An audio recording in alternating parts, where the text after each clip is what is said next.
Hey, what's going on, everyone? Welcome to the Over the Cap podcast. It's November 16th, 2024, and this is Jason Fitzgerald. You can find me on X at Jason_OTC. You can email me, Jason at overthecap.com. And I guess I just signed up for one of these Blue Sky accounts as well. I think you can look over there at Over the Cap. I haven't really used it much at all. I'm not sure if I will use that one, but I figured I would sign up for it since I know there's a lot of football people that are signing up for it. So I figure why not? The interface, at least, is very reminiscent of Twitter circa like 2013 or 2012 or something like that. And it seemed a little bit easier to use than Threads. I didn't really care for Threads at all. So I never really went back to that to even give that one another look. But you can check that out if you have also signed up for that. It's basically just going to be cross-posting between the two platforms whenever I use that one, and we'll see how that goes. So anyway, it's been quite some time since we did a podcast here. I think mid-August is probably the last time I was able to get a podcast in there. I know I got a lot of emails and a couple of people asking on X as well about where's the podcast? Is it coming back? Enjoy it. So I love the fact that you guys like to listen to it, and that this is something that's somewhat interesting every now and then for you guys to listen to. And I wish I could keep up with it more, and hopefully for the next couple of months I'll be able to do that. But basically what happened was the regular football season just kind of got away from me. I think I mentioned before the last podcast that I did that I decided to do some volunteer coaching for my son's fourth grade football team, and that ended up being pretty time consuming. There's a lot that goes into it. There's a lot of time that it takes, and not that I'm complaining. It was really fun. I'm hoping I'll do it again next year. The kids were great. They had a really good season. They started out the year 0-2. First game was a disaster, and then finished the year 6-2. And I'm pretty sure that they would have beaten the other two teams that we had lost to during the regular season. They don't do playoffs at this grade level, so once the season was done, it was done. But they had a good year, and I enjoyed it. My son had a pretty good season. I think I posted a couple pictures from his games that he had there. He was playing center and defensive tackle, and he had a couple of nice little tackles for loss and sacks. And after first game jitters, I guess, and whatever you want to say, he was pretty good with snapping the ball the rest of the year, and they play shotgun all the time, so that can be a little challenging sometimes. So he had a good year with that. So anyway, we had games on Saturdays, and then there was another game usually on Monday, and then a couple days of practice in between there. And once the NFL regular season started and the transactions, really pick up at that point, between that and the football and everything else, it was like I had to find time for something. And the one thing that was going to go was the staying up late to do the podcast, because basically that became the time where I was catching up on transactions that I was missing during the latter part of the NFL week. So I wasn't able to really keep up with that. So that's one of the reasons why there really haven't been a lot of posts on OTC. And, we've been able to keep everything current with the cap room, the cap projections, and, I try to stay active a little bit on Twitter and, do some things on there. But we'll see. Football season done. Basketball starts pretty soon, but that is a lot less time consuming. That's a day of practice and one game, and there's not a lot that really goes on past that. So I think I should be able to keep up with this for the rest of the regular season, at least every other week or so, depending on anything interesting going on and what I've got going on. And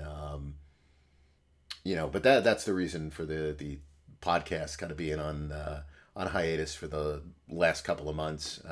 I know I did make a couple of appearances on some other podcasts where I was able to jump in and do a quick 20-minute segment or something like that. That was okay to do. That wasn't too bad. You know what? Let me turn this off here. Looks like my son's got this on. Let's see. There we go. Sorry about that. I didn't think to check. I planned on doing the podcast elsewhere, but I guess Jacob is busy doing something with his buddies, so I didn't really check to see what was plugged in and not plugged in. So anyway, where to start? Since it's been a long time and there's been a lot of things that have gone on, I think the main place to start is the Jets, since that's the team I love to talk about. Sadly, I still follow them. I don't really know why at this point. It's been a disaster of a year, and I know a lot of people asked for when there was a podcast coming out about the Jets, and in the younger days, there occasionally would be these rants whenever the season would kind of get to a critical boiling point. Some years that was earlier than others. Usually there would be a post about it, there'd be a podcast about it, and at this point, I think if you're a Jets fan that's over the age of 30, I would guess that you're probably just numb to it. The team has been atrocious for 15 years almost now. There's no end in sight. And, I didn't expect them to be this bad this year. Now, I thought the Jets had a somewhat high ceiling if all of these things could work, right? You've got a bunch of older players who used to be great, your Aaron Rodgers, Tyron Smith, players like that. And it's like, if all these players can all kind of hit, they can stay healthy and they can have really productive years, you go, okay, this is a team that could actually contend for a division. That's like the ceiling approach. I thought the more likely outcome, and I know I said this on a couple of podcasts before, maybe with Will, I mentioned this one, I think, specific. They reminded me a bit of the Indianapolis Colts with Phillip Rivers. That it was kind of like last hurrah, trying to get something out of a roster that, you've built, but has been totally decimated by the quarterback position. And there's other deficiencies with the roster. It's not like quarterback was the only problem the Jets have had. But, that was a primary factor, was the quarterback position. And, I figured they'd be one and done, like a one and done wild card team. And, then you go back to the drawing board. Maybe it wouldn't be that different than a little bit different state of the franchise, but no different if you're old enough to remember the 2006 season, which was just kind of like a surprising out of nowhere year. Where the team made it to the playoffs and they lost in the first round, I believe it was that year, to the New England Patriots. This has just been a disaster. There's no other way around it. Aaron Rodgers just looks old. You're coming off an Achilles injury, and I know everybody wanted to believe all the stuff, all the hype and everything about his, amazing healing powers and the way he's doing these things and how he was locked in and he was ready to play last December if the Jets were in contention. Let's just all say that's a bunch of nonsense to get a bunch of coverage on television. And, from an organizational standpoint, the Jets fall into it hook, line, and sinker. They're at fault too for activating him. All right, it didn't mean anything that you took up a roster spot. It cost money for one player. Not the end of the world, I guess. But you're doing it because you're looking for that media attention. And that's more what drives right now, I think, the organization than anything else. But, it's just everything that could have gone wrong has gone wrong. And the players that you thought might be okay really weren't. Smith looked like Dallas clearly knew why. They said, thanks, but no thanks. Thanks for the career, but it's time to move on. Mike Williams couldn't fit in any kind of defined role with this team.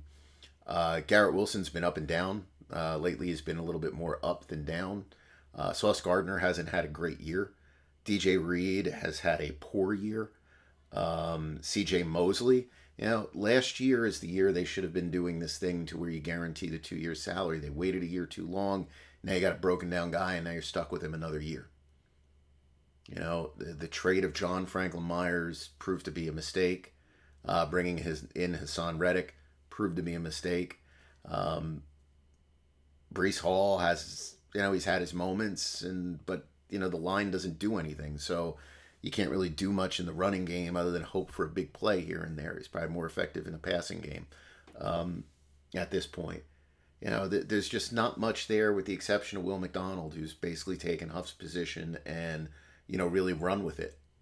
But outside of that, there's just not much that you look at as a positive. I I can't understand the way that they run this team. The you fire the head coach a couple of games into the season, and look, I'm not making any apologies for Robert Saleh. I didn't think he was a great coach. I thought he was a good defensive coach. Didn't have the personality of a Rex Ryan to transcend that. Probably didn't have the chops of a Rex Ryan either. Different leagues, though, as well. Let that kind of defense carry a team with substandard offensive talent into the playoffs. A lot of goofy penalties that you shouldn't get from someone who's been coaching for a couple of years. But to fire a guy a couple of games in, it just looks like a completely dysfunctional organization. And it's not like the Jets are the only team that does that. There's plenty of teams that do that kind of stuff, and it's the same thing I'll say about those teams. Whether it was the Panthers, was it 2 years ago, Matt Rule, any of these teams that do this. The Dolphins did it years ago. Was it Joe Philbin? But if you are considering firing a coach, week 2, week 3, week 6, even week 8, week 10, if that's a consideration, that guy should not be the head coach of your football team. You go back to the stuff that Woody was talking about in February or January, whatever it was, where, he basically is praising the defensive coordinator, kind of, talking down the head coach, saying he's got to be more involved overall with the process. Fine, whatever. Clearly, you had this intention of, maybe bringing the defensive coordinator up to the head coaching spots the way that I want to go. Fine, go ahead and do it. Instead, you wasted all this time to where you ran this ridiculous training camp. You've got a coach that's got to tiptoe around the quarterback. They're worried about the age of everybody on this team. You're running training camp in pillows. All right, this was a team that was in no way, shape, or form ready to play at the beginning of the regular season. Maybe it would have been different if there was a different head coach. But when you've got one head coach who's walking on eggshells, it doesn't work. And they do stuff like this all the time. You go back to a couple of years ago when they hired Joe Douglas. And it's not the hiring of Joe Douglas. You're trying to make excuses for Joe Douglas that he came into a bad situation. No, he's done a terrible job.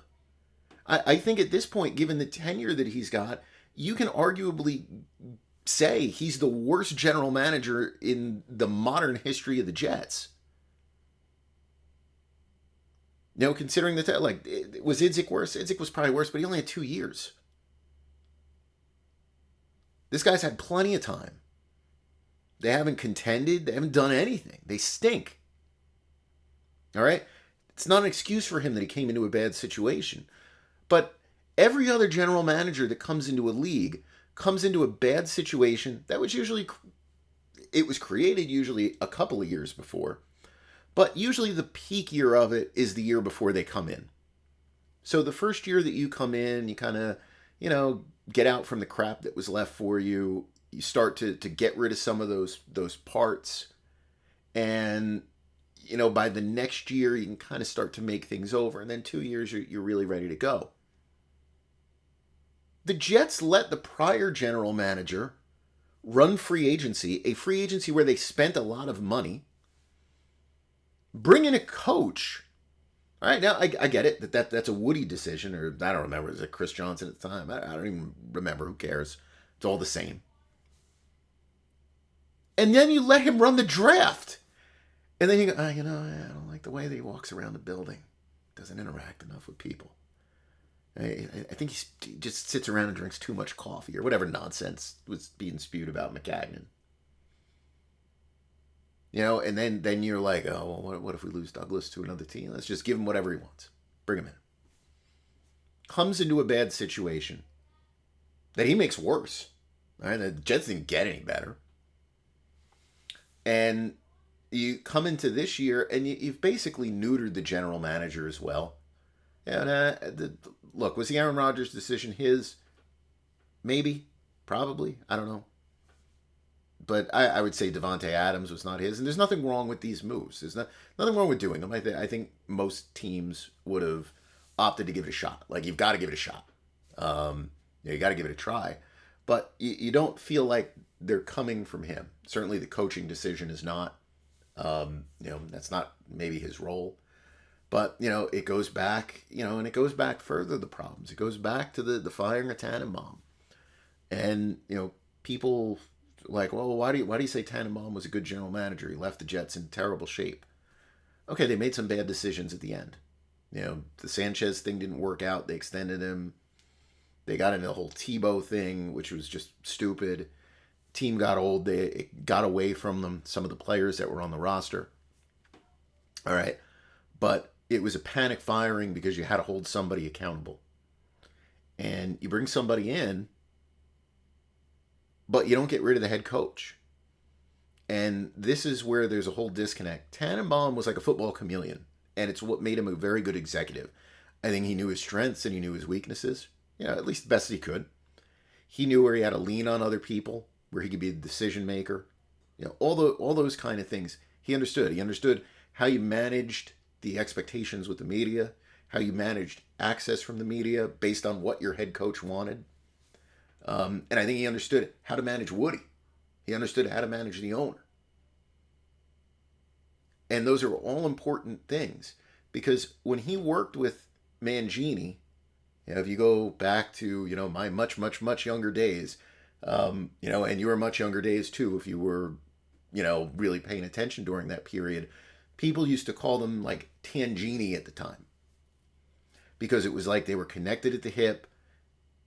Eric would kind of run, a good portion of it, but Mike was willing to listen to whatever he said, and they worked hand in hand to build the basis of a pretty good football team and draft some pretty good players along the way. Some bad ones too, right? We've got some of the worst picks ever.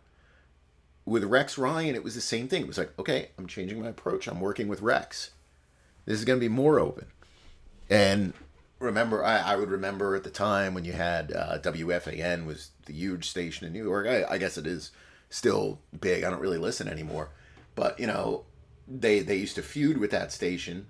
And Mike Francesa would goof on Tannenbaum for being out there fielding punts in training camp, saying, oh, he's acting like a goof. Like, what is this? Like, this isn't being professional. He didn't do this before. He's buying into this nonsense with Rex Ryan. It's like he's making it work with the organization. And again, they had a successful couple of years of football until they didn't. And that happens to every team, but there was no plan to get from Tannenbaum and Ryan to anything else. It was like, no, I'm keeping Rex, I'm bringing in a GM. And those two worked to undermine each other. All right, now Idzik had no fans in that organization. From what I understood, everyone in that organization did not like him. He was paranoid. He was like, overbearing on everybody. He was not meant for New York. I think there's times when you say those kind of things, like a player's not meant for a certain environment, coach not meant for it, GM not meant for it. He wasn't meant for the environment. But again, you have this weird setup where it's basically two guys competing with one another, and then it's like, okay, it's gonna go. You got the same thing now. You got your head coach search, you got your GM search. You're gonna hire one head coach. I think it was at least during this time. Might have been the next time. I don't know. There's enough negative blowback by certain writers. So now Woody gets panicked and is like, well, no, I'm not going to hire that coach. And it was probably going to be a bad hire. But, it's like you're letting all these outside voices dictate what you do. And they have no plan for anything that they're doing. right now, it's terrible. It's like you've got this thing where you've got this owner or owners, who knows where Woody's going to be next year, um, that have all these individual little silos of people they talk to. It's like, all right, well, I need my GM report. Now I need my head coach report, and I'm going to see if that really compares with what GM is saying. And now you add a third layer to it because you've got the Aaron Rodgers connection. So you got Rodgers that's got the direct line to the owner, and Aaron Rodgers basically runs the team. There's a lot of stuff. He's not running the team, running day-to-day operations or anything like that, but he's got a say in what the team does. And I don't think the Jets are going to want to move on from him next year. There's literally no reason for Aaron Rodgers to be back next year. All right? You tried it. It didn't work out. There's no reason for him to be back. But I have a feeling he'll be back. Why? Well, even a diminished Aaron Rodgers is going to get you a couple of primetime football games. He'll go on McAfee in the offseason and he'll convince everybody that, he got new life from, some crazy drink or something, and he's looking better than he's looked in like 5 years, and he's going to lead the team to the playoffs, and all this stuff. And I don't even know who you bring in to coach.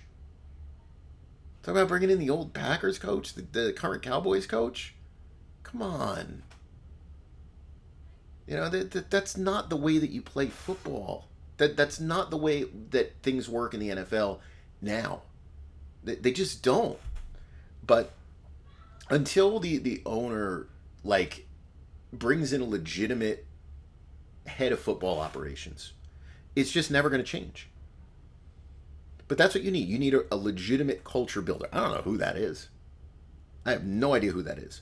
But they have to overhaul that operation. They have to overhaul Florham Park from top to bottom. Every aspect of what they do needs to be modernized. It needs to be, customized. It just, everything has to be redone. You can't keep going with this, the Woody and the team president and the brother, and that's this group. Everything they've done has been awful. No other team worse. Maybe the Panthers. I shouldn't say no other team. Maybe the Panthers. It's all been awful. Every step of the way. You've tried search firms. Okay. You've tried the craziness of going to Bill Polian, who's 3 generations removed from football. All right. Now, look, he's a Hall of Famer. Love listening to the stories. In no way, shape, or form should he have been leading any type of search for anything for the New York Jets. 0. You should not be calling Peyton Manning, getting his opinion on something. What relevance is that? Right? That's what you do. So, while you can look at every excuse and say, well, Joe Douglas was the wrong choice, well, Mike McCagnon was the wrong choice, well, Todd Bowles was the wrong choice, Adam Gase is the wrong choice, Robert Saleh is the wrong choice, keeping Rex was the wrong choice, John Idzik was the wrong choice. When you're saying that many things, do you know what the wrong choice is? The wrong choice are those same people that run the whole team, that run the Jets. That's the problem. Take yourselves out of the mix. Because what you're doing sucks. It doesn't work. It hasn't worked in 15 years. And probably the only reason it worked before was because you lucked into it. So don't look at this and blame all this cast of characters that you've hired. Point the finger at yourselves and say, you know what? I can run the day-to-day operations of the entire New York Jets. Football operations, I need to back out of it. I don't need any role in it. Other than having my name signed on a paycheck, I shouldn't have anything to do with it. That's the only thing that's going to get the Jets to be better. But when they fire Joe Douglas, and if Aaron Rodgers happens to go, and then we get into this thing where, oh, ownership and like the couple of people and the executives are huddling up and figuring out their plan, and they're sending out feelers to this group and this one and this one. It's a lost cause at that point. It's Groundhog Day. You're right back to square one with whatever nonsense that you do. The Jets have to get on par with everybody else in the league. And they got to rip this Band-Aid off, go into next year. Look, you're looking at $100 million in dead money. People are like, well, how is that the case? Well, you got to rip off this Aaron Rodgers Band-Aid. Whatever dead money that is, 48 million or something like that. Let's see. Let's pull up 2025 here. Oh, Rodgers, where are you? My internet's not behaving too nice today. 49 million dead there. You've got these void year guys. It's like 25 million dead. Lazard, 6.5 dead. A couple other players, and you've got to just start ripping this apart. And it's unfortunate, but you're probably going to have to trade Gardner and or Wilson, maybe both. And I know that's really unpopular. You don't have a quarterback, and even if you're able to draft one next year, you have to ask yourself, how viable are these players going to be when we need that salary cap room to sign players to, kind of be in their prime with this quarterback?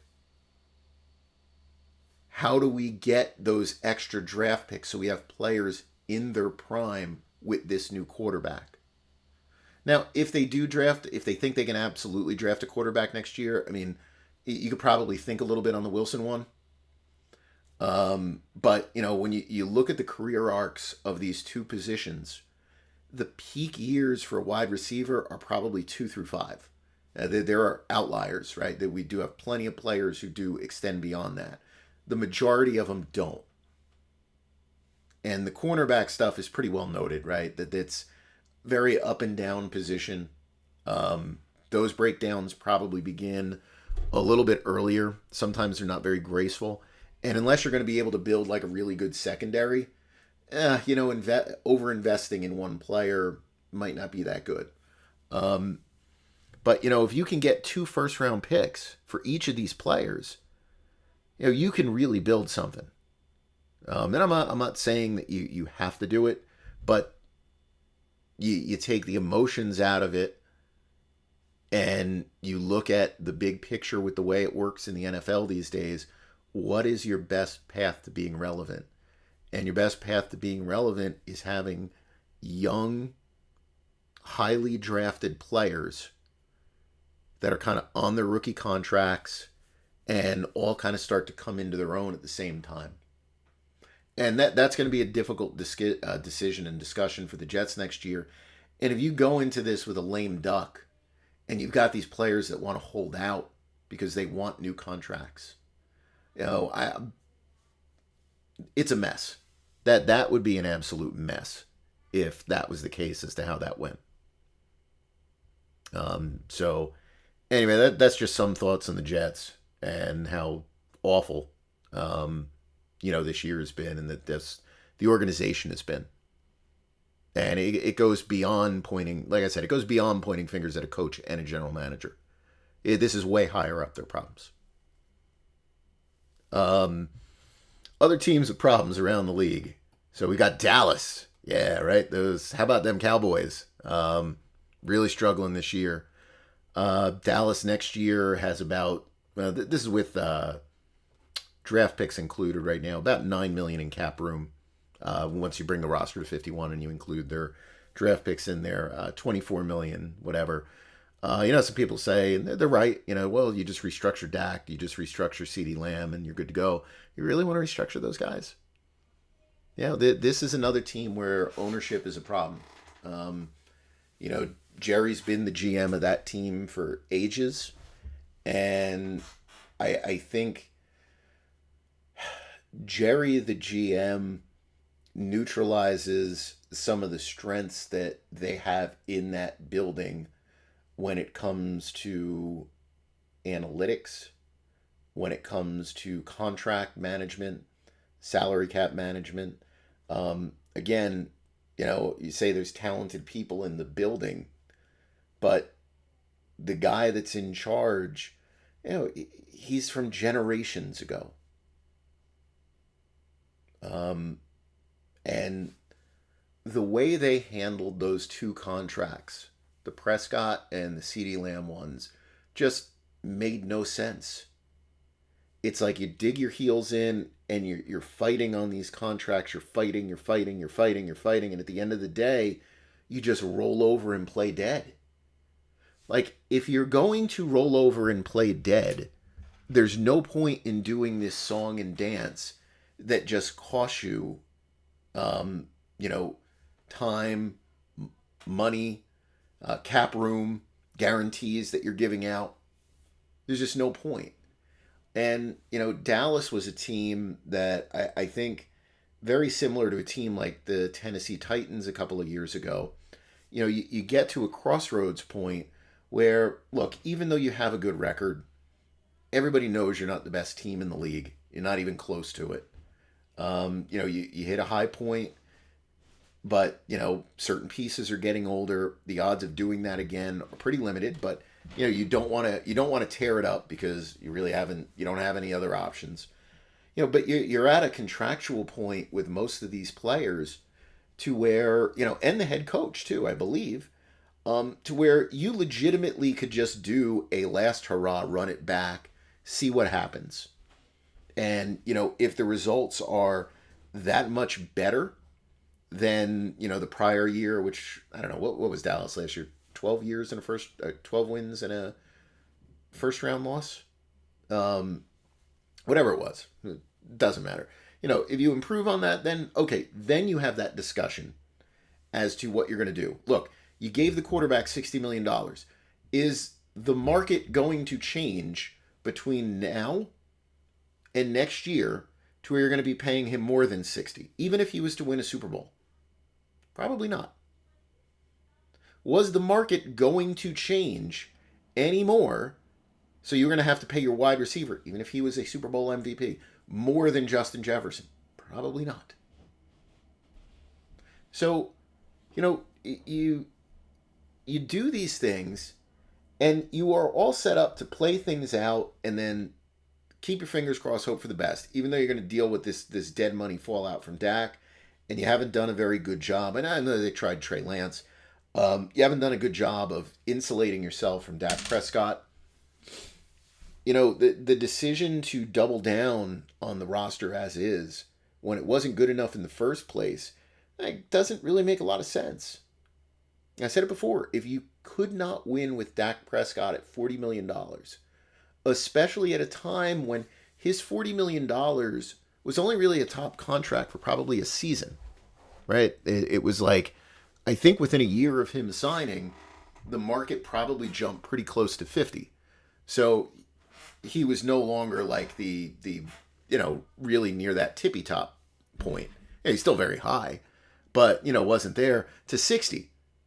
When there really aren't contracts on the horizon that are going to push the market well above 60 to where you can look at it and go, well, he's not that expensive right now.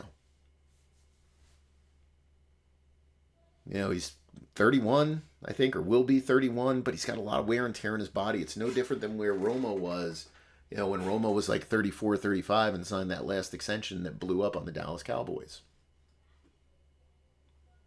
So,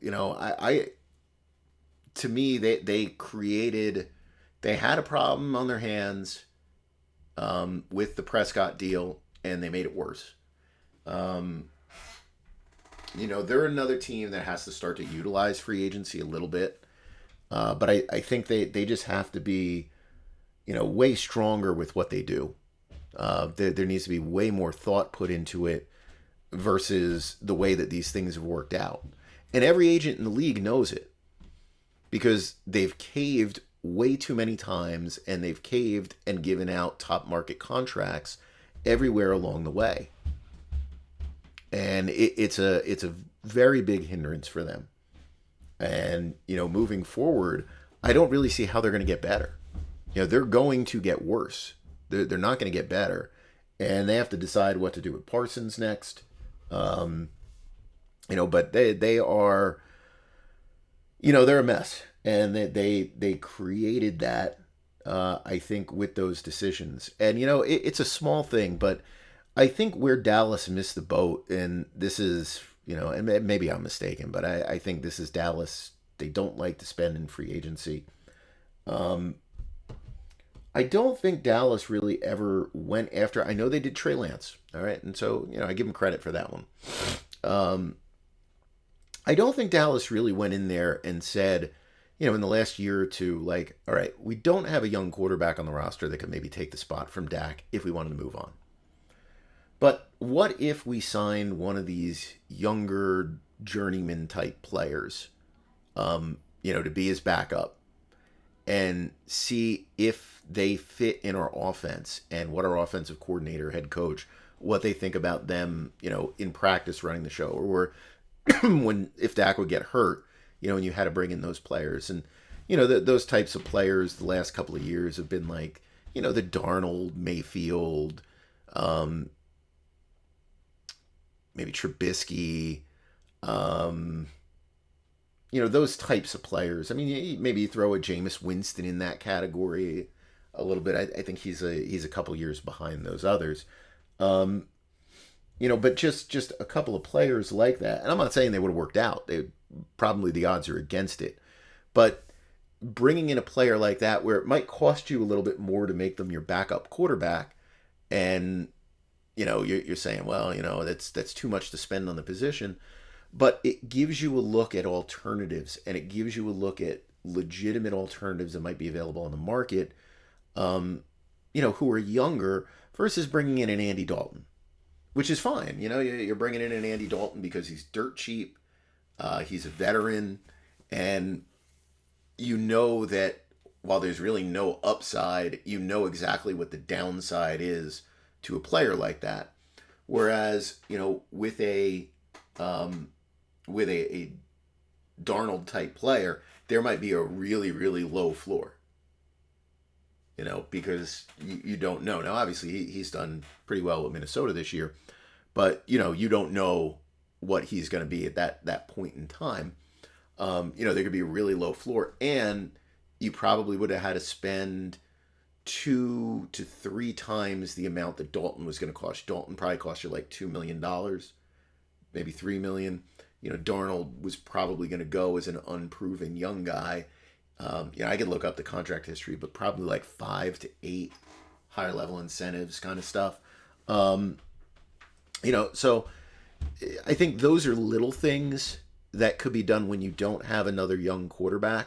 And I think it was pretty clear that, Lance was not really a plan. He was a project. And that project was done, I think, last year. So they didn't really insulate themselves before they made that trade. They just looked at that as a reasonable opportunity. And, it didn't work out.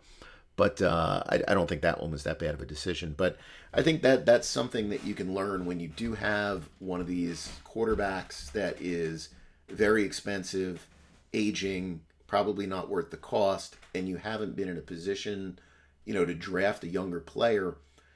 Maybe you should be looking towards the player pool of like kind of quarterback busts.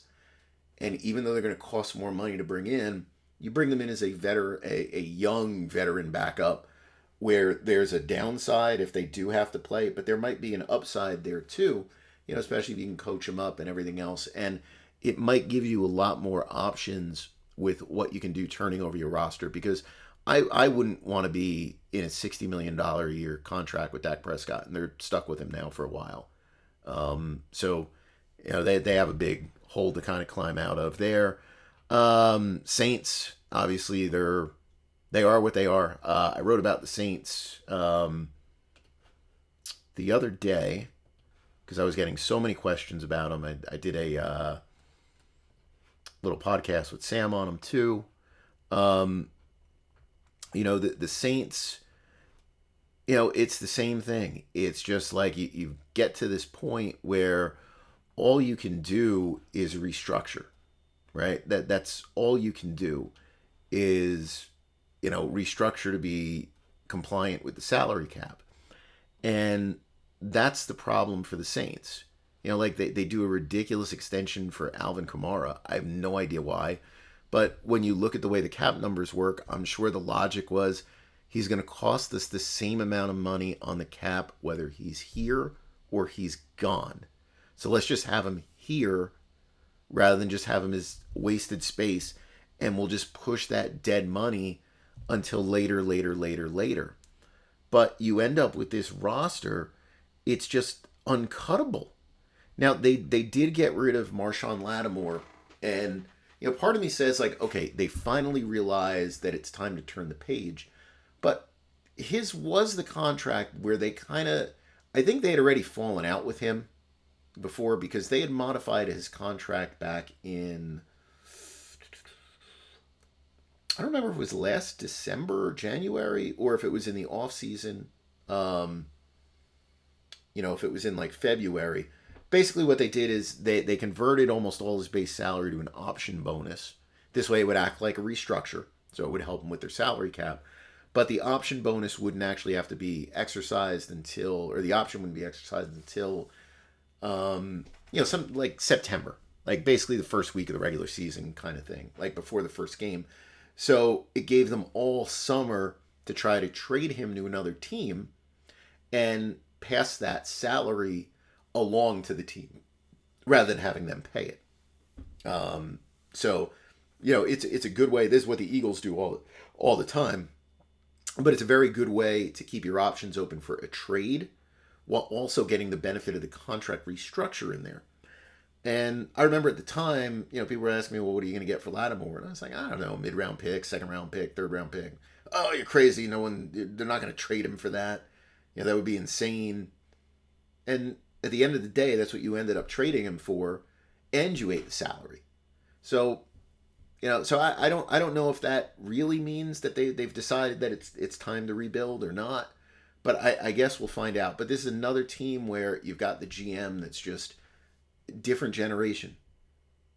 And, it hasn't worked. This whole concept of push because we can't afford to lose any player until they just happen to fall off the roster because their contract expires is nonsensical. Sometimes you have to make, those hard decisions and, move on from guys and be able to cut them versus, doing crazy stuff. And, it really boils down to what they can do with Derek Carr. Derek Carr has a $51.5 million cap hit, $50 million dead to cut. Obviously, they can't do that. So he either has to be restructured or they have to modify his contract to allow for a post-June 1. In my opinion, there's no reason to continue with Carr. I don't even know if Carr would be a starting quarterback in the league anymore. I kind of don't think he would be.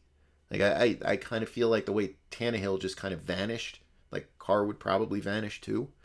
I could be mistaken, but and maybe Carr is willing to go and play for $2 million. I have no idea. That's a whole different story. I don't know if Tannehill was or wasn't. I'm not sure if he was offered that.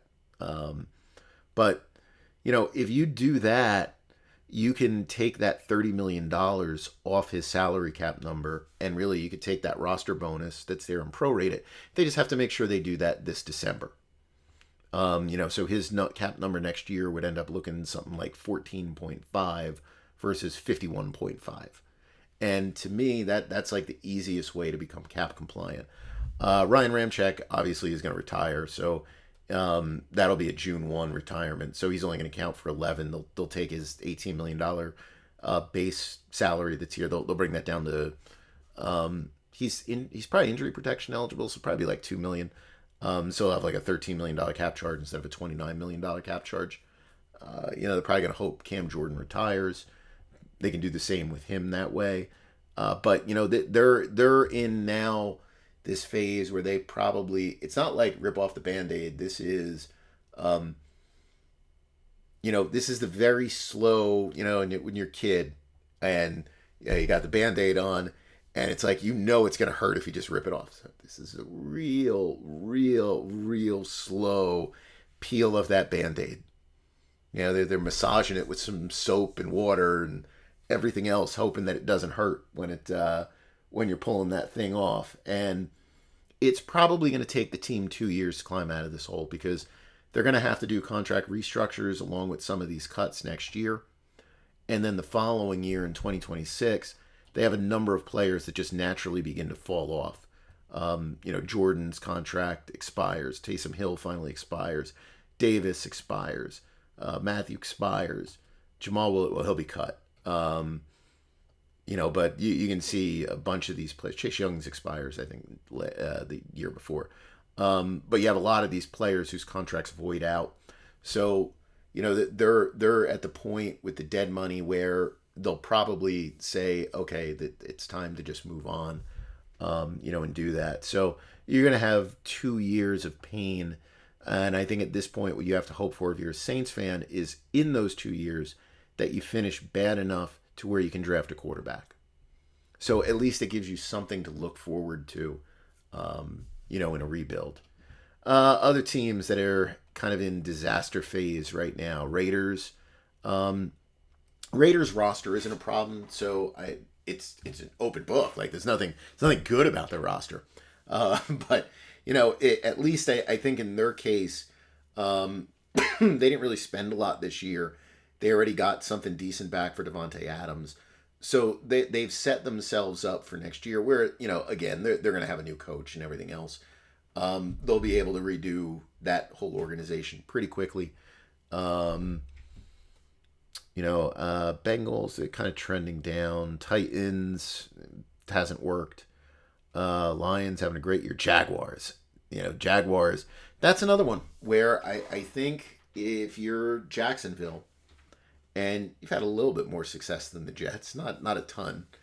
I think that's another one where if you're the owner, you have to take a look and say, okay, what am I doing wrong in the process? Because I get it wrong every single time. So it's something in my process, in the organization's process, that's not working.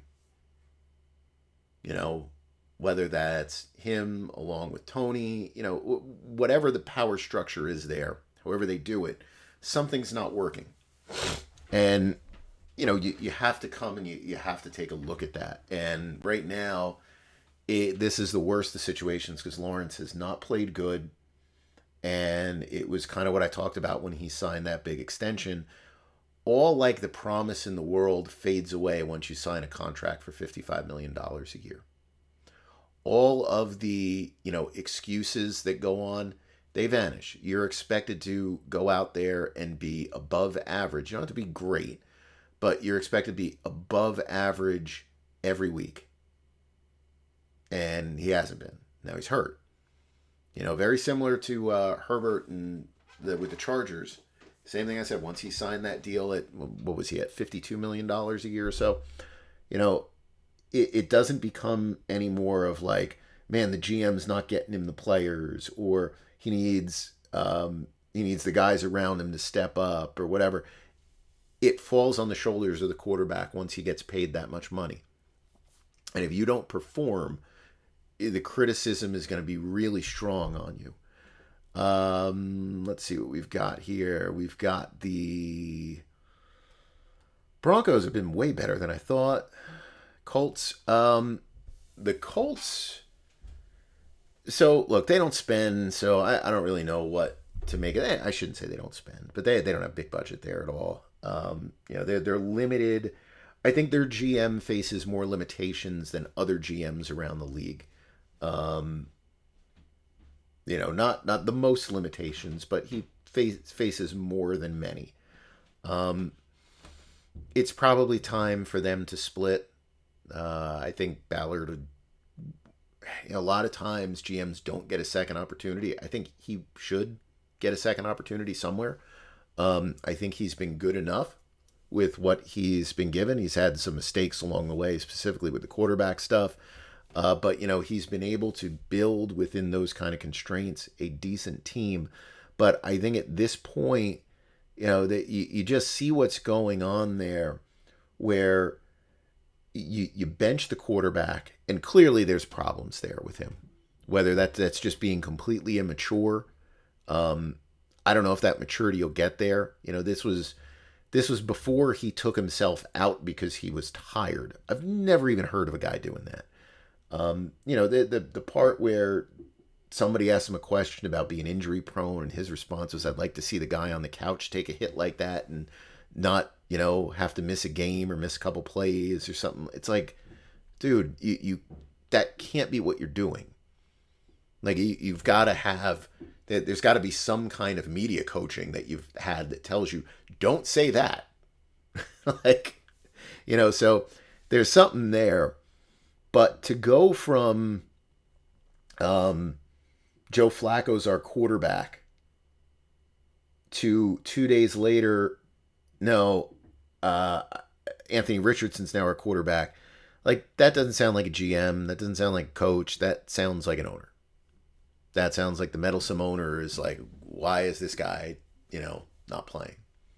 I just watched Kyler Murray run all over the Jets and do all these things. Why is this guy not in there trying to be a highlight reel against the Jets? That's what that felt like. So I think they need a change. I think everybody just needs a change there. Giants, I don't know what they'll do. Everything is a mess there. Everyone knew the minute they signed Daniel Jones, unless you were the most optimistic of Giants fans, I think every single other person said this was a bad idea. It was a bad contract. And then when you saw the other deals that came down, where there did end up being, I don't want to call it a middle class of quarterback contracts, but where you ended up with like your Genos at, 28, 29 or something like that. And, Mayfield later on at like 32, 33, whatever it was. There was not a robust market for these real question mark kind of quarterbacks, which Daniel Jones was. And, they went in and they gave him 40, and, it's been an albatross. It's just hung over him. The team itself isn't good. Any of the things they've done. And, the Barkley thing has been a disaster. He's been one of the few running backs to go out there and perform at a very high level, despite the fact that he is, well beyond those rookie years. And I think because there was pressure from the owners to keep him, and clearly there was thought that, they needed him. I think that really weighs on them too much. Saquon Barkley would not be having the year he's having right now if he was on the Giants. He'd have a couple highlight reel plays. The Giants' offensive line stinks. Like, he's not getting those kind of looks. You don't have other explosive players out there. Say what you want about Devonta Smith and where A.J. Brown is. A.J. Brown missed a lot of games this year. Those guys are, highly respected, a couple years in the league, draw attention from people, and you've got a quarterback that is a threat to run and a threat to throw. And, will he ever have that the same kind of season he had a couple years ago? No, he's not going to have that again. Are there going to be a lot of times when people say that, he's probably not performing up to the level of expectations? Yeah, probably.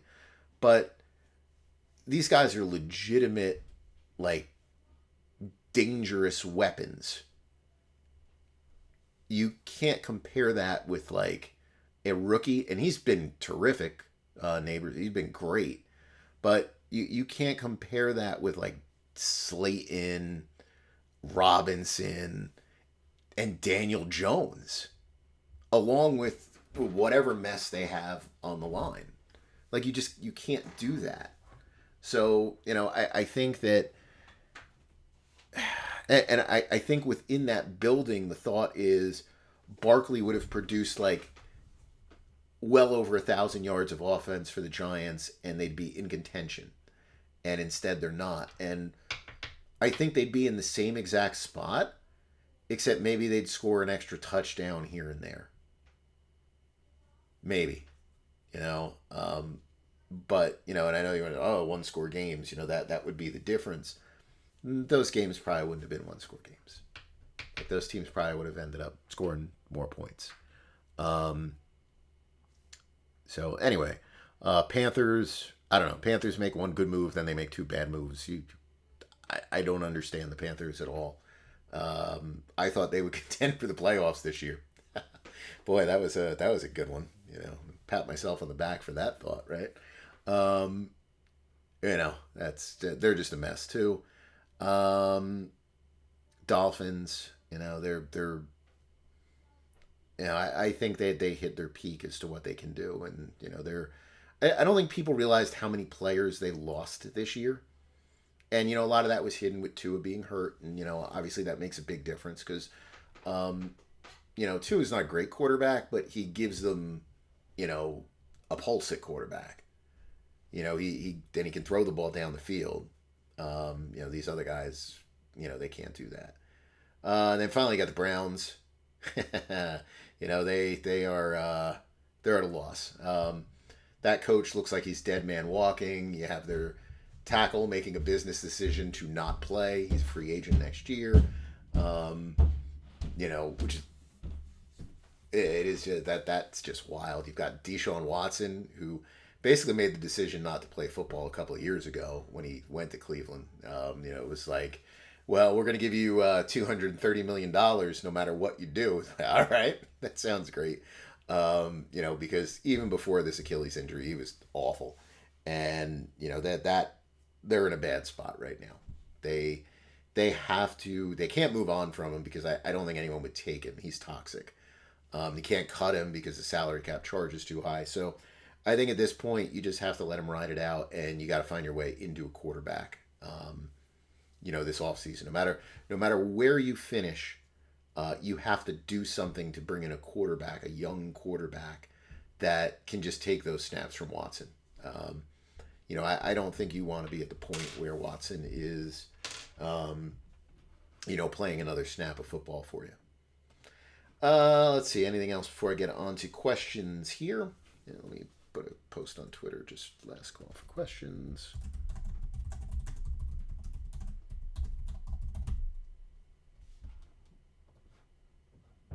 I'll do that. I don't anticipate anything on Blue Sky, so I'm not even going to check that one there. The only other thing I looked at here was your injury guarantee considerations for 2025. So I thought these were just kind of some players where they have enough money that's guaranteed to where you might want to consider benching them. I'll just go over the names real quick on here. And so that's Derek Carr on the Saints. He's got $30 million guaranteed for injury. That would be fully guaranteed if he got hurt late this year. And it was, you know, enough of an injury to keep him out until March. So I thought that's a logical one. Some people don't agree with me on that. I think that one kind of makes a little bit of sense. Sorry, I'm just opening something up here. What does my son have going on here? I have no idea what game stuff he's got on here. Close these things down. Eesh. I was going to do this to pull up my email.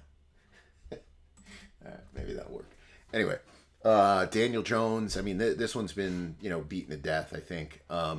So Daniel Jones has $23 million guaranteed for injury, of which $12 million would wind up fully guaranteed if he was injured late in the year.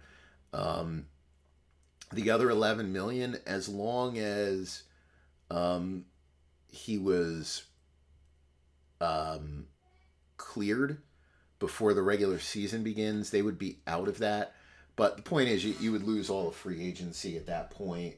You know, you would lose that flexibility that comes with that in free agency. So, you know, my take on that was you need to protect yourself from it. Now, he's been terrible. The team is bad. So I think and I could be wrong. Um, I don't know what's going on here. Sorry. But I think that decision will probably come down sooner rather than later. I think that he will be, um, he'll lose his job with the team. Cam Jordan on the Saints. He hadn't really played much. Now I guess the thought is he's going to play more now. I think, but he's 35. I think. So he's certainly not young. Um, he's definitely on the older side here, and I don't know why somebody would think that he is,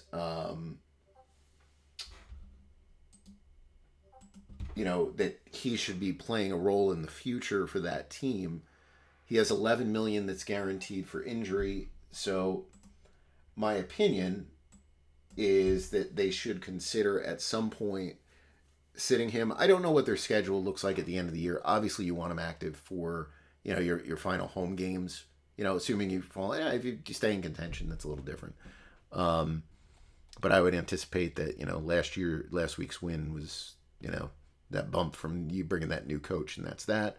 We got Diggs on the Cowboys. Now he does not have a big salary, so I think this one is a lot less likely, to have happen.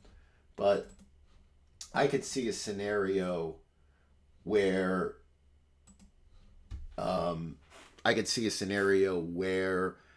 Dallas looks at this like our team stinks.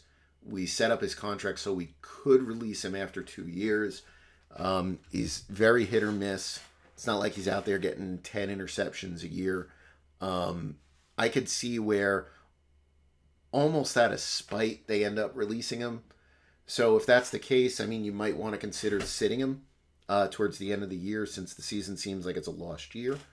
And the last one then is Darius Williams and the Rams. He has $8 million guaranteed.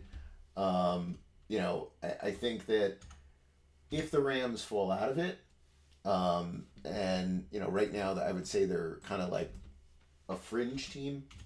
I think that would be I think that one would be a team that a player that you consider benching. All right, let me get into questions here. Let me just see if I can pull them up on this. I'm having problems with my other computer. All right, there we go.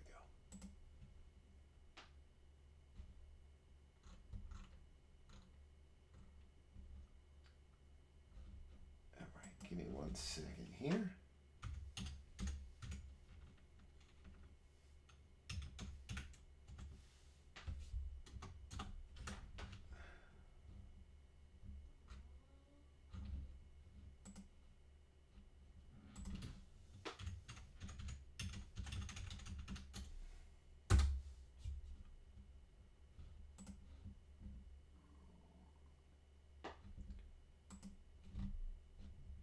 Let's see. I did double check to see if Blue Sky has anything, and the answer is no on that. I don't even know if I called it Blue Sky before.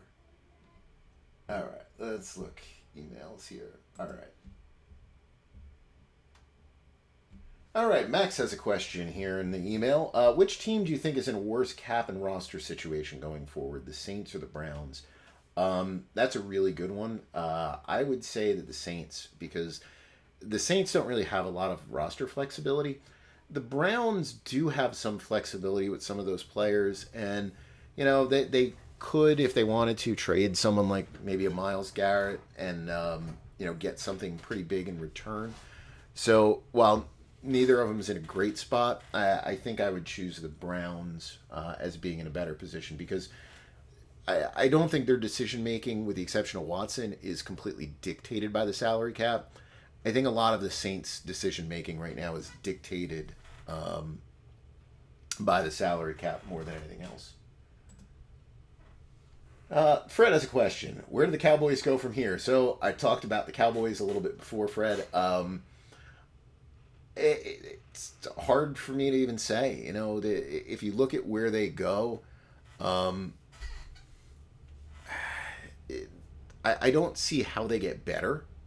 Just kind of with this same group. So we know they don't really go into free agency. So I would say that that's a limited option to really improve the football team.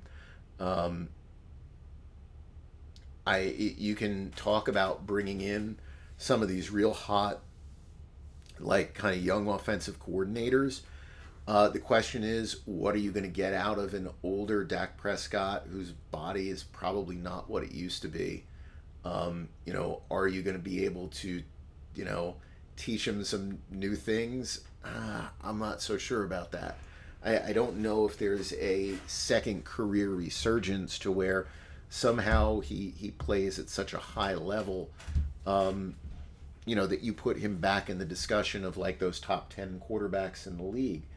So, I think it's at this point it's about drafting well for them. And I mean, that's the same for every single team in the league.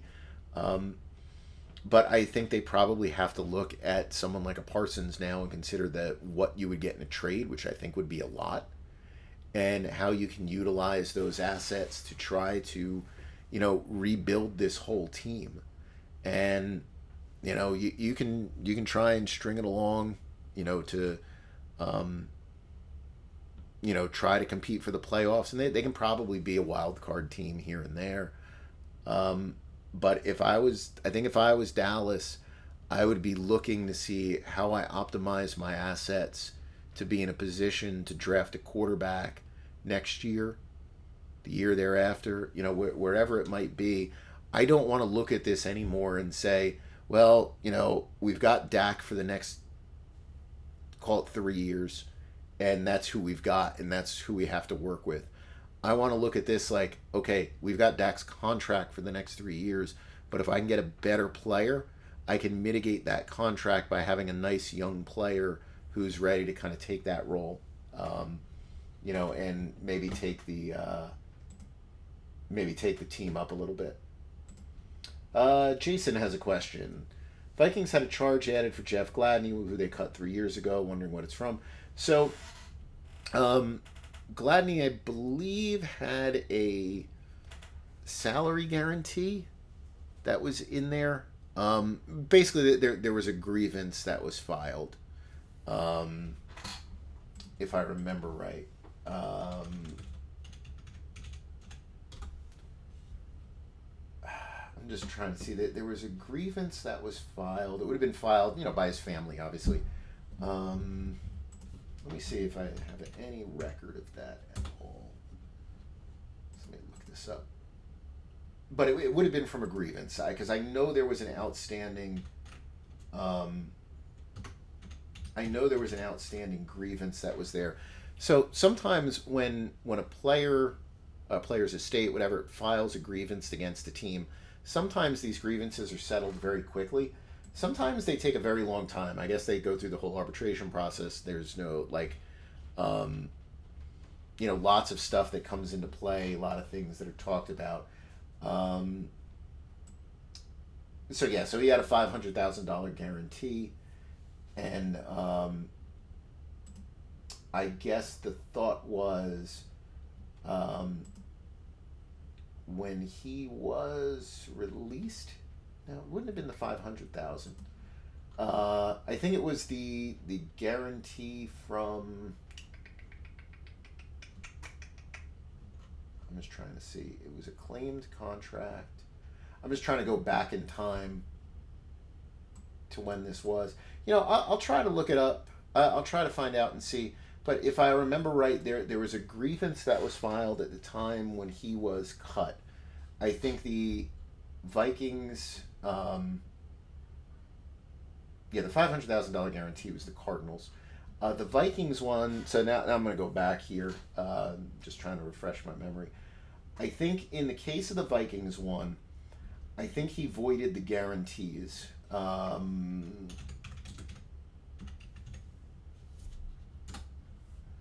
let me see. Let me see if there's anything I can find online. I think he voided the guarantees. He was he was arrested.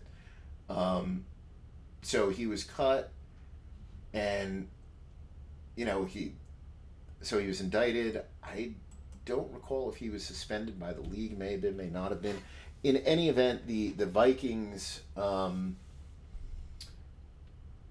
the Vikings basically they got rid of the rest of his guarantees, which were, just very quickly looking at them, worth about $3 million.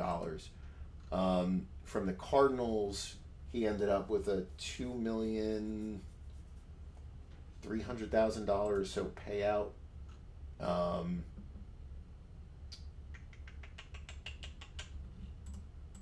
Which would have been an offset anyway against some of that salary. So my assumption is $500,000 was probably somewhere between, right around the difference, right? You owed him around $3. If he doesn't have that contract void, he ends up earning from the Cardinals about 2-3, give or take a little bit. So that's the difference between the $3 million and that. But it was all about a grievance. It was about a grievance about the guarantees being voided, and what he was owed and not owed, and that happens a lot. Teams void guarantees, and then questions as to whether the contract language says, okay, he was arrested, indicted, whatever, no charges filed, like. You cut him before any of this really went on. And I'm just saying that might be part of the argument, that comes into play. And, that there wasn't overwhelming evidence. He was released, whatever. He ends up going and signing another contract where, that wasn't even really a consideration. So those are the kind of things that come into play with that. Second part of Jason's question. When teams do roster gymnastics during the week and a player is on the 53 Tuesday, gets full pay but cut later in the week and re-signed to the practice squad, then as a game day activation, does he get 2 game checks? Or does it give the team the ability to move him on and off? So they should have the ability to move a player on and off as needed. So you don't double dip by being cut on a Wednesday, practice squad, signing Friday, activation Saturday. You only get, as far as I know, you get the 1 check for the week. You shouldn't get 2. Now, you might be able to make a termination pay claim on that, because I don't remember if the up counts as that. But that would be if you remained on the practice squad after the fact. Basically the termination pay is that you're eligible, if you're on the roster and you get cut, and you missed a game check. But I forget if the game check is actually based on a P5 game check or if it could be an elevation game check. But yeah, that's a way that I believe that works. Let's see. Cameron has a question. Texans and Commanders went with a defensive head coach and innovative offensive coordinator paired with first-round quarterbacks. Panthers and Colts went with the offensive head coaches to pair with their young quarterbacks, yielding worse results. One method better than the other. Or is getting lucky at drafting the right quarterback really the only thing that matters? And sorry about the Jets. I am sorry about the Jets too. I don't know if you would say that one method is better than the other. I think getting lucky at getting the right quarterback is really the biggest thing. I think that's the most important thing that there is. But I think one of the things, and that this is probably not definitive in any way, shape, or form. I think this is just very anecdotal what you're bringing up kind of here. But I think one of the things is when you bring in the offensive head coach, all right, his job really, even though sometimes you'll see these guys, well, I'm going to call the plays, I'm running the offense, I'm doing this, that, and the other thing. It's what I mentioned with the Jets before. Yeah, there's an overarching philosophy that's going to come from your offensive head coach. But the person that's really doing all the work is going to be that offensive coordinator.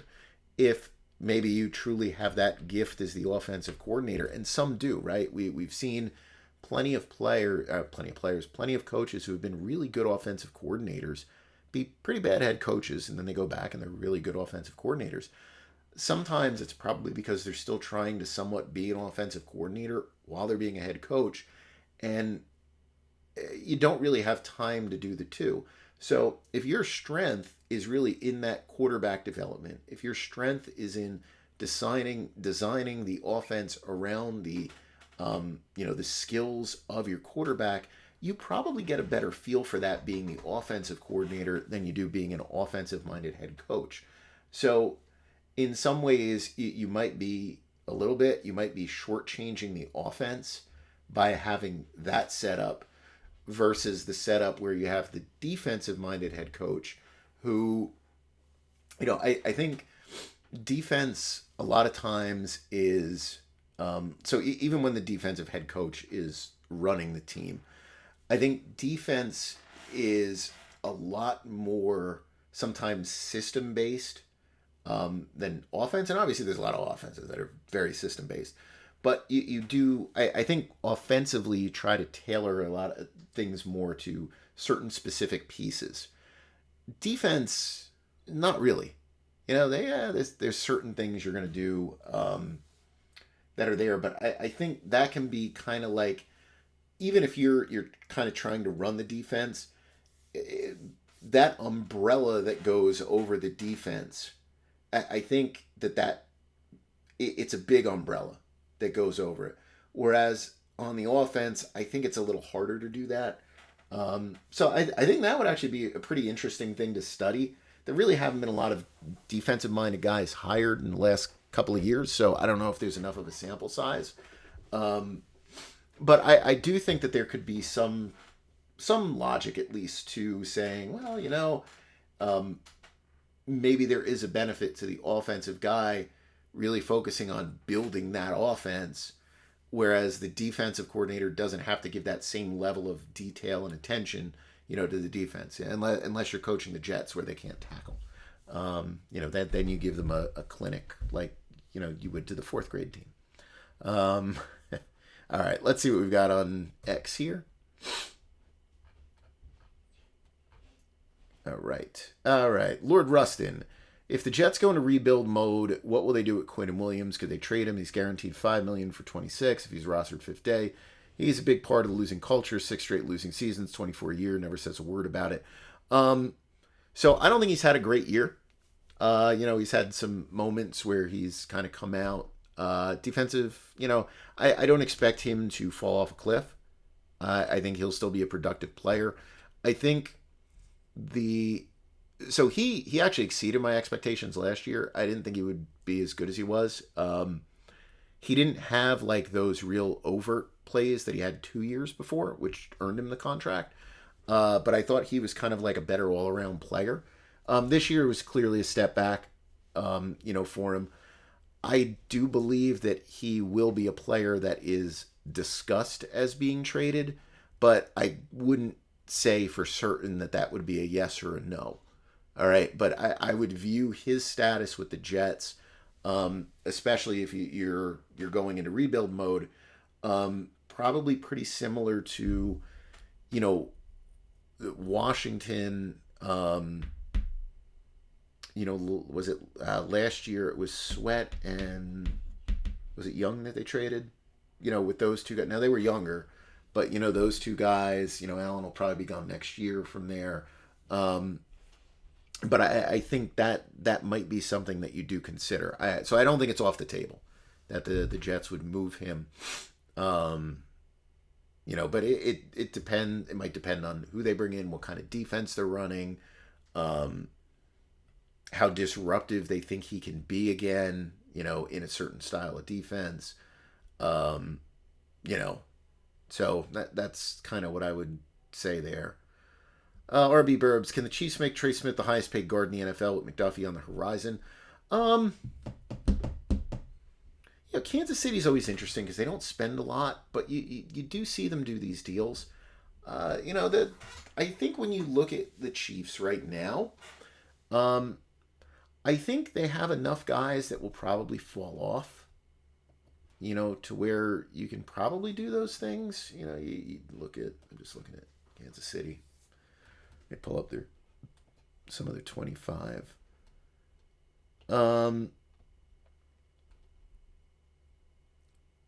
Taylor still has 1 year left. Oof. He'll be gone though after that year. So his salary will fall off the books after one season. Creed is just extended.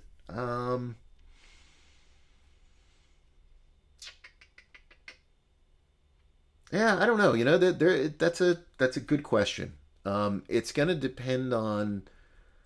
So Taylor's one more year of false starts and whatever else. I guess the question is, you know, what's Tooney's long term? He's under contract 1 year. I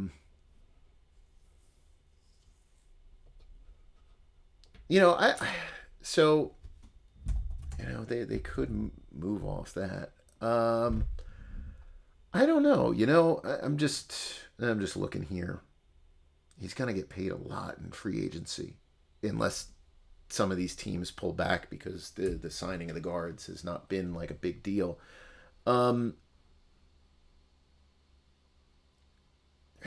So my initial thought is yes, that they probably look at this, that they will have two offensive linemen fall off within the next 2 years. So or after next year, so they could probably carry for the 1 year.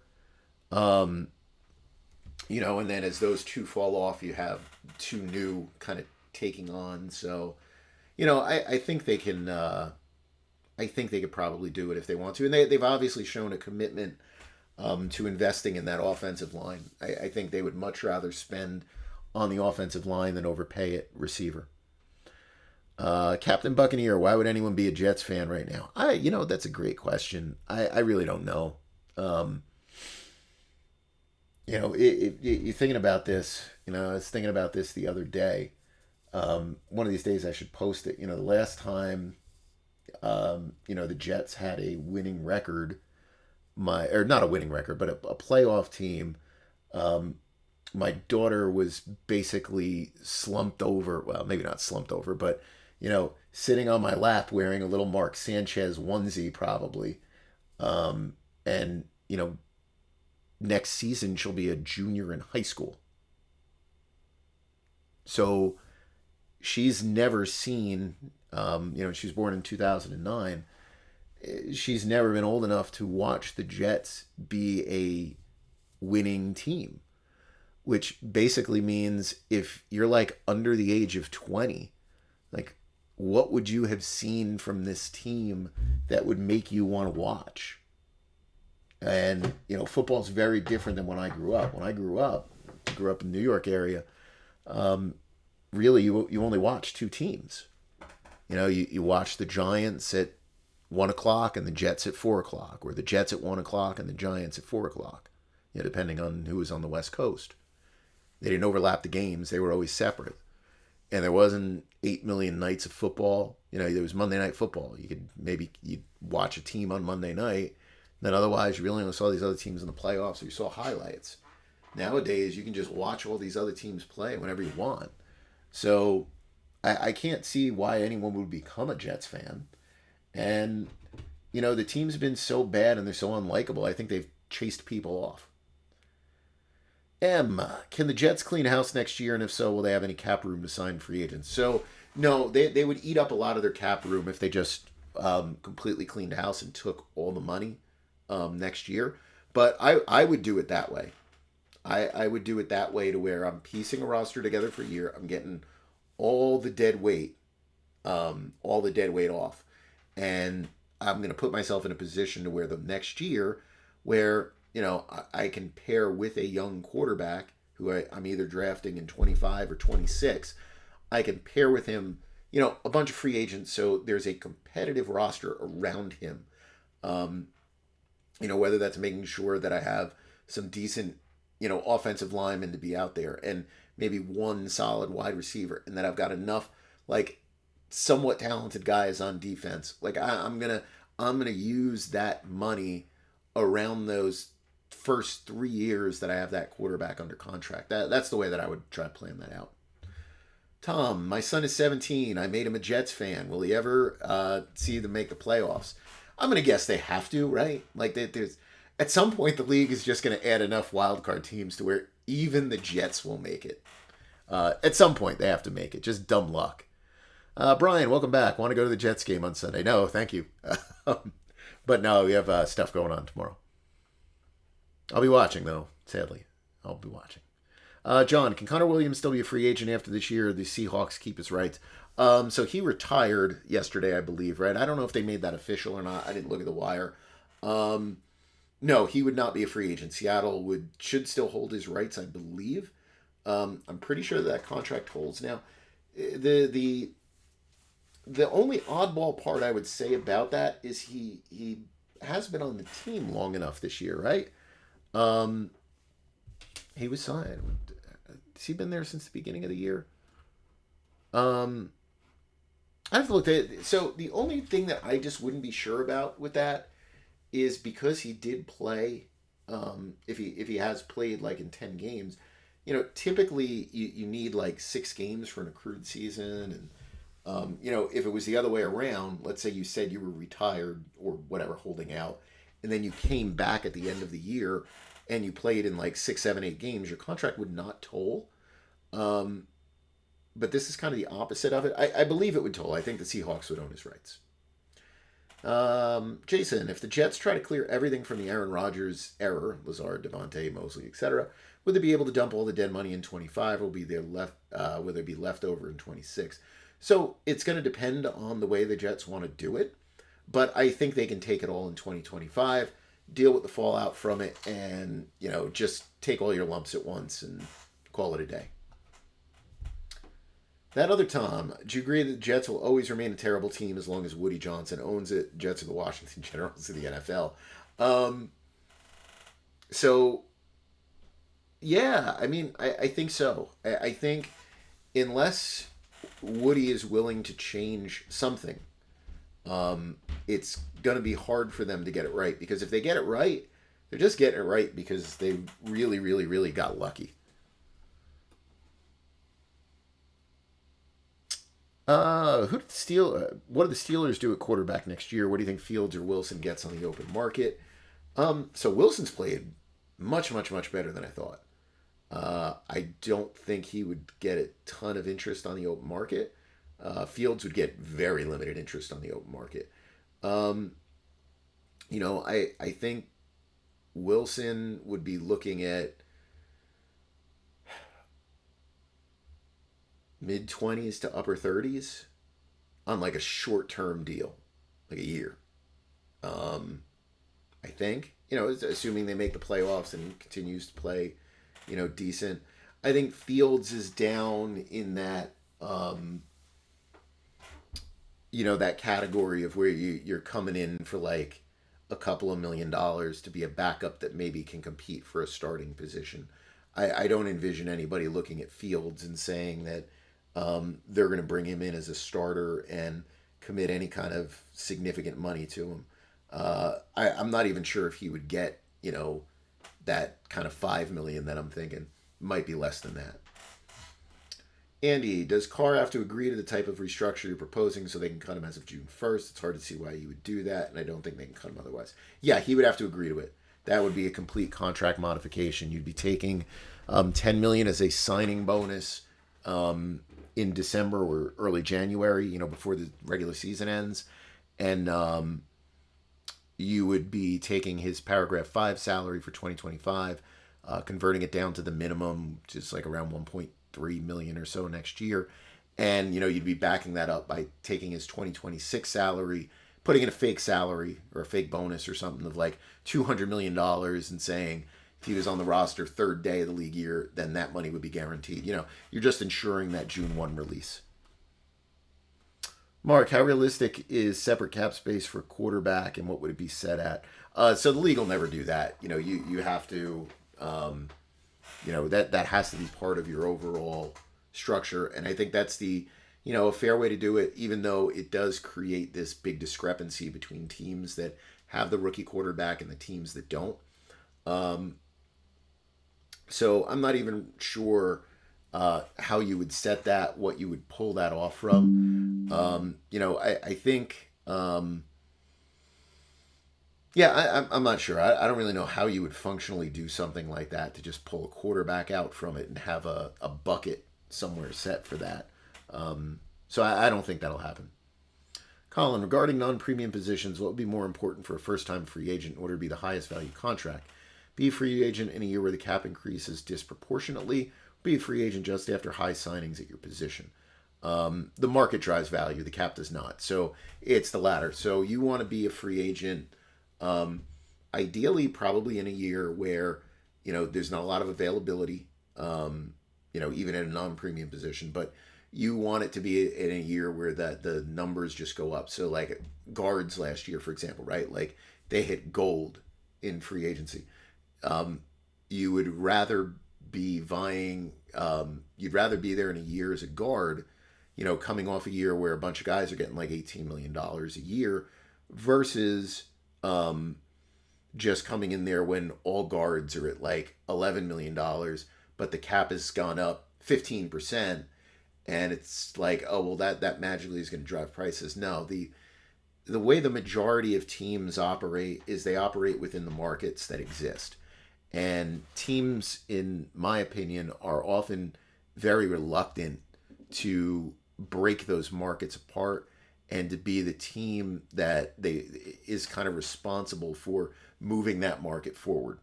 With the exception of the quarterback position, my guess is if we went and we actually started looking at a lot of these positions, you would see very often that first movers in a lot of the different positions probably are, it's only a handful of teams that are doing those contracts. um, those are teams that are willing to kind of blow up the system at times, in many ways, because it forces then other teams to overpay even more. um, but I think you'll find that there are certain teams who do go out there and do some of those contracts for players, and they're the ones that kind of set the market over and over and over for a handful of positions. Um, but it's that market. So even when the cap goes up by some crazy number, like if you're a running back, someone's just going to simply say, look, the market is what it is. Like I can't justify turning 12 into 17. There's it's not going to happen. But the minute you get a player at 16, even if the cap dropped down, you know, you have a harder time justifying not paying the other guy the 16 or the 17. If he's an equivalent player. Let's see. Whoops. Profile. Let's see if we have anything else here. I think I went through all these. Yeah.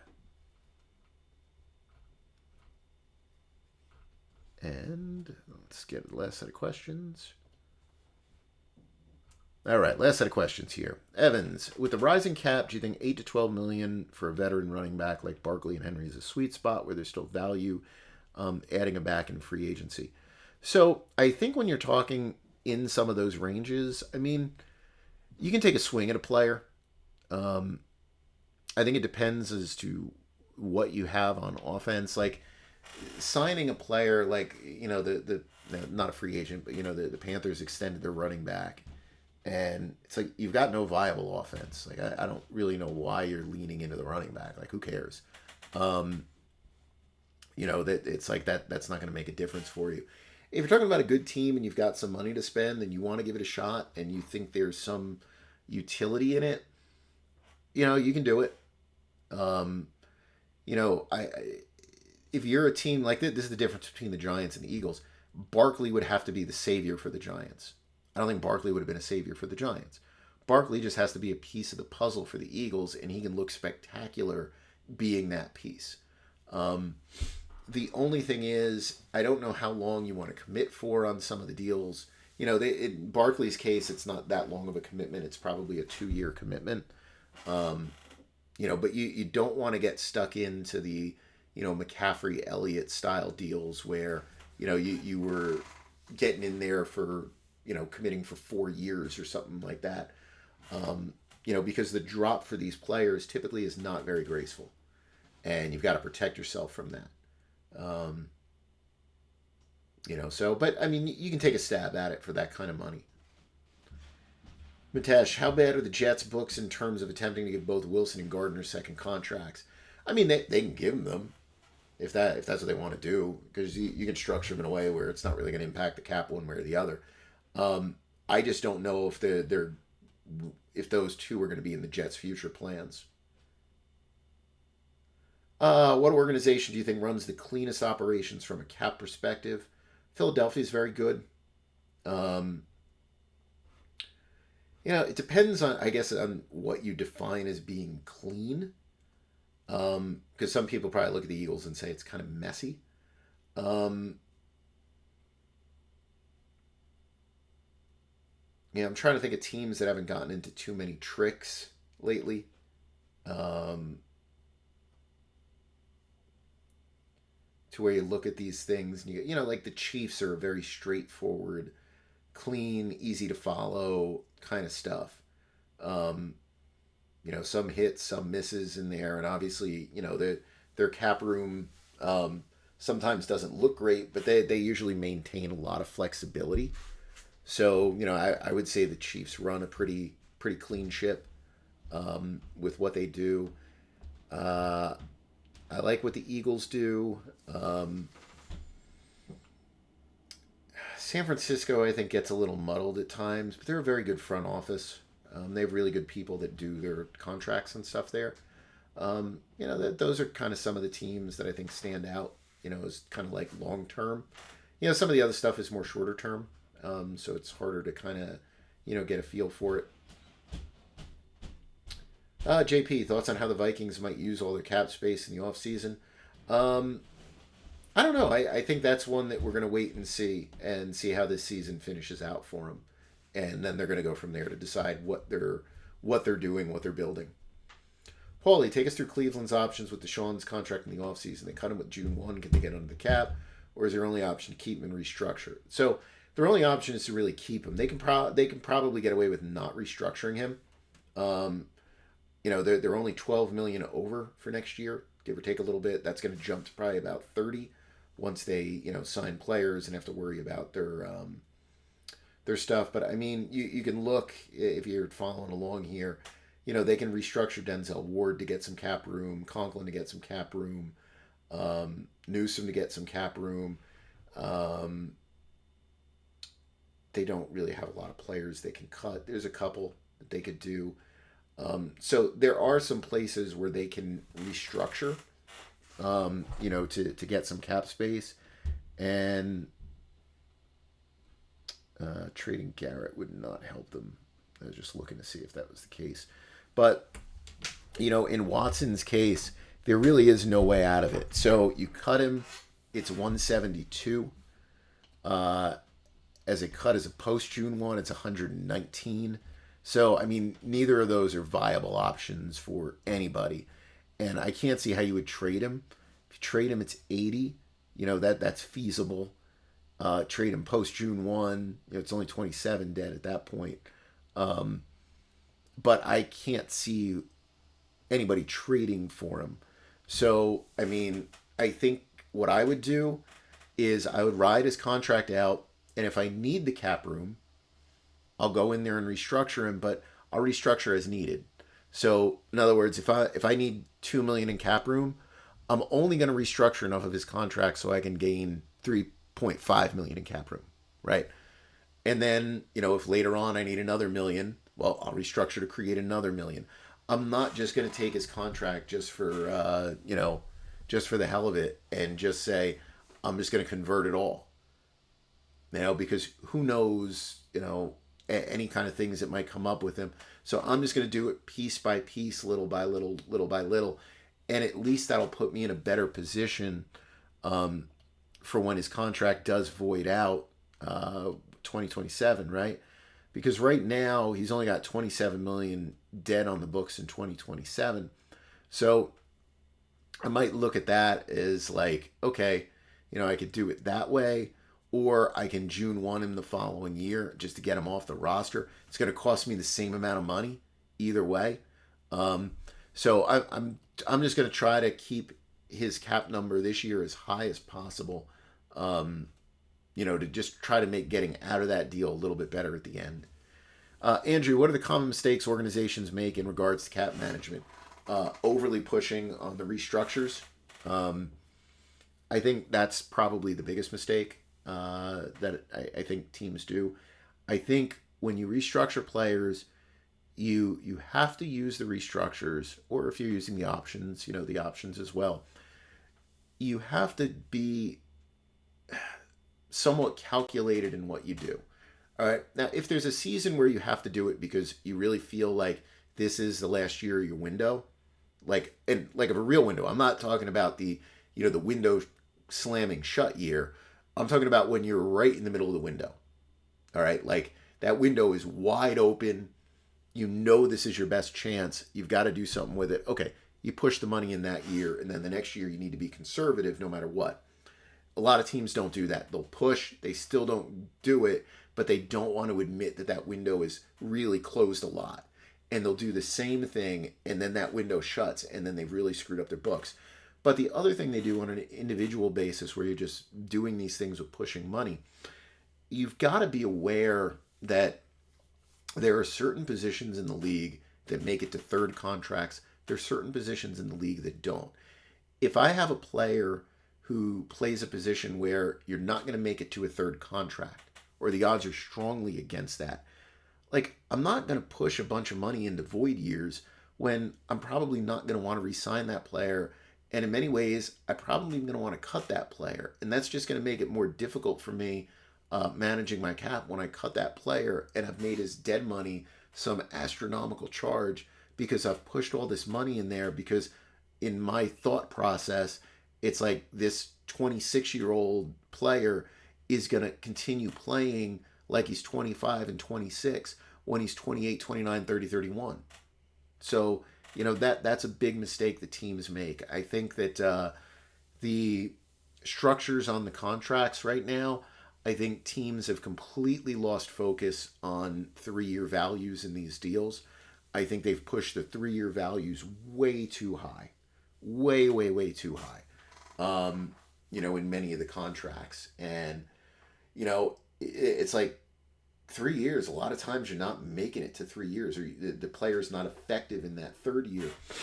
The amount of money that's being pushed forward in some of these deals is way too much when there is no back end benefit. So I think that's really what it is. I think there is with the question that I had before, and people were saying, well, what really dictates, is it cap or is it market? I say, well, it's market. Market dictates what we do. But I think the problem is, and you're going to lose some players along the way until eventually it becomes a league-wide adjustment. Your contract and salary cap people really need to be working more hand in hand with your analytics people, to where you kind of are coming up with a systematic approach to where you're kind of optimizing your outcomes by having, okay, these are your risky guys. You build a portfolio of stocks, right? These are a couple risky contracts, and if one or two of them hits, great. But if we screw up on those deals, well, we did these other 5 solid deals they'll kind of, take away some of the pain from some of these other ones, because these 5 solid deals, we know they're going to be solid, and maybe a couple of them are going to overperform, and that'll make up for the fact that these guys really underperformed. And on top of that you optimize your draft selections to also cover for that, like that you might have some hits at some premium positions to where you're not getting so annoyed at having like a lousy wide receiver at $18 million a year, because you also drafted a young receiver who's putting up crazy kind of numbers. But I think we've gotten to the point where we let the market completely dictate the contract without having any real focus. And I know I've written about these before, where we do these post-mortem looks on the contracts as a whole, right? And a couple of those, I know I got a lot of comments back from, at the time, a couple people in the front offices about they were surprised at how low some of the hit rates were on some of the free agents. When you actually looked at how those free agents performed with their new teams relative to what they were doing prior to switching a team. All right, that some positions worked out better than others, but the thing is, and that this goes with extensions too, it's always the thought of, well, yeah, it happened to these other 10, but it's not going to happen to my guy. I know because I'm in the building with him. And if you want to put a little more weight on that, fine. But too often it's taken as a universal. It's like, it's not going to happen to my guy. It's like, not that it happens to 80% of the league. So let's say that I'll drop the odds here because this is my guy to 60%. All right, that it's only a 60% chance he busts. It's that they look at it as it's a 0% chance.